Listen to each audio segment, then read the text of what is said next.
அஸ்ஸலாமு அலைக்கும் ஃப்ரெண்ட்ஸ், எல்லோரும் எப்படி இருக்கீங்க? நல்லா இருக்கீங்கன்னு நம்புகிறேன். அல்ஹம்துலில்லாஹ் நாங்கள் எல்லோரும் நல்லாயிருக்கோம். இன்றைக்கி நம்ம பார்க்க போகிற வீடியோ திரிஞ்சு போன பாலை வச்சு ஒரு டேஸ்டியான பால்கோவா எப்படி செய்கிறதுன்னு தான் பார்க்க போகிறோம். வாங்க எப்படி செய்கிறதுன்னு பார்க்கலாம். சேனலை சப்ஸ்கிரைப் பண்ணாதவங்க சப்ஸ்கிரைப் பண்ணிவிட்டு வீடியோ பாருங்கள். டீ போடலான்னு பாலை சூடு பண்ணால் பால் திரிஞ்சு போச்சு. சரி, இதை வச்சு ஒரு டேஸ்டியான பால்கோவா பண்ணிடலான்னு ஒரு ஐடியா தோணுச்சு. பாலை அடுப்பில் அப்படியே வச்சு ஒரு 20 மினிட்ஸ்க்கு சிம்லே விட்டுருங்க. அந்த பாலில் உள்ள தண்ணிலாம் வற்றி நமக்கு நல்லா வற்றி வரணும். அது வரையும் நம்ம வெயிட் பண்ணலாம். இடையில கொஞ்சம் நம்ம கரண்டி வச்சு கிளறி விடணும். இல்லைன்னா அடி பிடிச்சிரும். நல்லா அடி கனமான பாத்திரத்தை எடுத்துக்கோங்க. அதில் பண்ணும்போது அடி பிடிக்காமல் நமக்கு நல்லா கிடைக்கும். என்னோடய பாத்திரம் கொஞ்சம் வெயிட்லெஸ் தான். அதனால் நீங்கள் செய்யும்போது கொஞ்சம் அடி கனமான பாத்திரத்தில் வச்சு செய்யுங்க.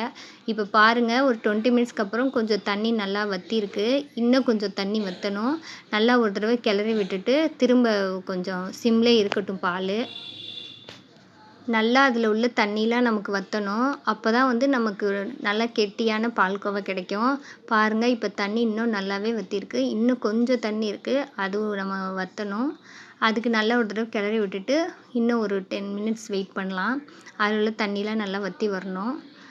இப்போ பாருங்கள், நல்லாவே வற்றி இப்போ கொஞ்சம் நமக்கு நல்லா கிடச்சிருக்கு. இந்த ஸ்டேஜில் நம்ம சர்க்கரை இதோட ஆட் பண்ணிக்கலாம். நம்ம இனிப்புக்கு தேவையான அளவு சர்க்கரை ஆட் பண்ணிக்கலாம்.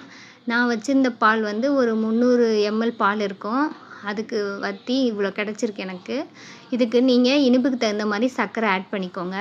சர்க்கரை ஆட் பண்ணி நல்லா கிளறி விடுங்க. நல்லா கிண்டிக்கிட்டே இருக்கணும் இந்த ஸ்டேஜில், இல்லைன்னா அடி பிடிச்சிரும். நல்லா கைவிடாமல் கிளறினீங்கன்னா அந்த சர்க்கரையெல்லாம் கரைஞ்சி நமக்கு ஒன்று சேர்ந்து வரும். இப்போ பாருங்கள், நல்லா இப்போ கிளறி விடும்போது ஒன்று சேர்ந்து நமக்கு வரும். நல்லா கைவிடாமல் கிளறிக்கிட்டே இருங்க. யார் யாருக்கெல்லாம் பால்கோவா பிடிக்கும்னு கமெண்ட்டில் சொல்லுங்கள்.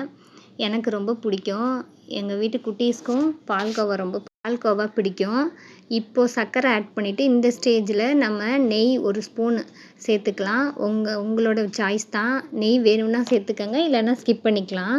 நான் நெய் சேர்த்துட்டு நல்லா ஒரு தடவை கிளறி விடுறேன். நல்லா கிளறி ஒரு 5 நிமிஷத்துக்கு கொஞ்சம் கிளறிட்டு அப்படியே விடுங்க. யாரெல்லாம் இது மாதிரி திரிஞ்சு போன பாலில் இந்த மாதிரி ட்ரை பண்ணியிருக்கீங்கன்னு எனக்கு கமெண்ட்டில் சொல்லுங்கள். நல்லா கிளறி விட்ட பின்னாடி நெக்ஸ்ட்டு நல்லா திரண்டு வரும். இதை பார்த்தா உங்களுக்கு தெரியும். இந்த மாதிரி இருக்கணும். இப்போ நமக்கு சுவையான பால்கோவா ரெடி ஆயிடுச்சு. இதை ஒரு பவுலில் ட்ரான்ஸ்ஃபர் பண்ணிக்கலாம்.